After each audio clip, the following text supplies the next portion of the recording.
পঞ্চ পাণ্ডব এবং দ্রৌপদীর আরেক স্বামী ছিলেন ভীম, এবং ভীমের শরীরে ছিল সহস্র হাতির বল। কিন্তু প্রশ্ন থেকে যে একটাই, ভীম কি সত্যিই দুঃশাসনের রক্ত পান করেছিলেন? অর্থাৎ সত্যি কি এটা সম্ভব, কোনো মানুষ অন্য কোনো মানুষের বা ভাইয়ের রক্ত পান করতে পারে? হ্যাঁ, এই কথা বারংবার মহাভারতে কিন্তু উঠে এসেছে এবং সেই সত্যই আজকে উন্মোচন করব গোপাল কথা চ্যানেলের আজকের ভিডিওতে। নমস্কার বন্ধুরা, গোপাল কথা চ্যানেলে আবারও জানাই আপনাদের সকলকে স্বাগত। আশা করছি সকলে ভালো আছেন। নিত্যদিনের মতো আজকেও মহাভারতের আরও একটা পর্ব নিয়ে চলে এসেছি, যে সত্যিই কি ভীম দুঃশাসনের রক্ত পান করেছিলেন? অনেকের মনেই এই প্রশ্ন কিন্তু বারংবার উকি দিয়েছে। আসলে এই ঘটনার সূত্রপাত ঘটেছিল ভরা রাজসভায়, যখন যুধিষ্ঠির পাশা খেলায় বারংবার হেরে যাচ্ছিলেন এবং অবশেষে দ্রৌপদীর বস্ত্র হরণ করা হয়েছিল। দুঃশাসন তার চুলের মুঠি ধরে টেনে তাকে ভরা রাজসভায় অপমান করার জন্য নিয়ে এসেছিলেন দুর্যোধনের কথায় দ্রৌপদীকে। ঠিক সেই সময় দ্রৌপদী পণ করেছিলেন যে যতদিন না দুঃশাসনের রক্ত দিয়ে তার কেশ ধুয়ে দেওয়া হবে, ততদিন তিনি আর চুল বাঁধবেন না। তারপর থেকে কতগুলো বছর দ্রৌপদী কিন্তু চুল বাঁধেননি, যতদিন না দুঃশাসনের রক্ত দিয়ে চুল ধুয়ে দেওয়া হয়েছিল দ্রৌপদী। এবং সেই সময় ভীমও প্রতিজ্ঞা করেছিলেন যে দুঃশাসনের বুক চিরে রক্ত পান করবেন। কিন্তু এই রক্ত পান করা কি ঠিক সেই রকমই রক্ত পান করা যা আমরা ভাবছি? না বন্ধুরা, মোটেও সেরকম কিছু নয়। কুরুক্ষেত্র যুদ্ধে 17তম দিনে ভীম দুঃশাসনের বক্ষ খড়গ দিয়ে বিদীর্ণ করেন এবং হাত দিয়ে চিড়ে ছিন্ন ভিন্ন করে ফেলেছিলেন। অনেকের মতে ভীম দুঃশাসনের রক্তপান করেছিলেন, এ কথা মোটেও সত্য নয়। ভীম তার দাদা শ্রী হনুমানের থেকে আশীর্বাদ পেয়েছিলেন যে যখন ভীম ক্রোধে গর্জন করবে, তার মধ্য থেকে হনুমানজির গর্জন যুক্ত হয়ে প্রচণ্ড এক শব্দ তরঙ্গের সৃষ্টি করবে। এই শব্দ তরঙ্গের কারণেই কুরুক্ষেত্রে বহু প্রাণ চলে গেছিল, বহুজন যুদ্ধক্ষেত্র ছেড়ে পালিয়ে গেছিলেন।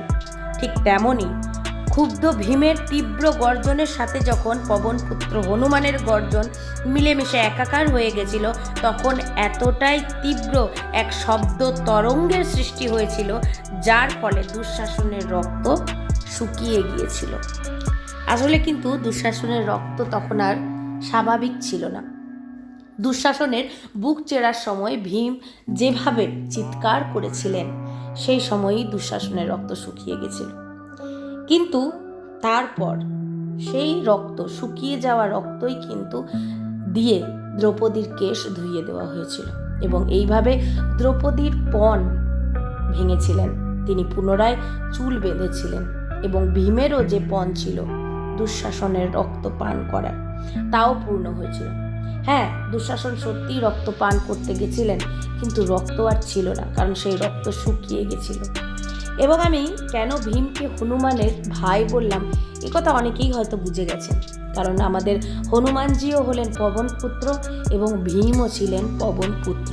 সেই হিসাবে দেখলে গেলে কিন্তু হনুমান এবং ভীম দুই ভাই।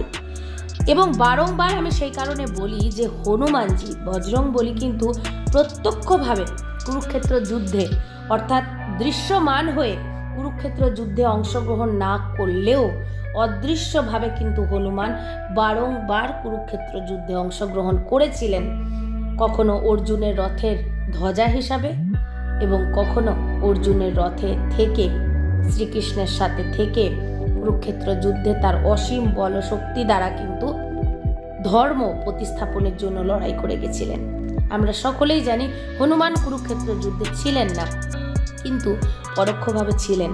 আসলে প্রত্যক্ষভাবে যদি হনুমান সত্যিই কুরুক্ষেত্র যুদ্ধ করত, তাহলে কুরুক্ষেত্র যুদ্ধ আর যুদ্ধ হয়ে থাকতো না, কারণ একদিনেই হনুমান পারতেন কুরুক্ষেত্র যুদ্ধের সমাপন ঘটাতে। সেই কারণেই হনুমান চাননি কুরুক্ষেত্র যুদ্ধে অংশগ্রহণ করতে, কারণ যা যা ভবিতব্য তা তো ঘটার ছিলই।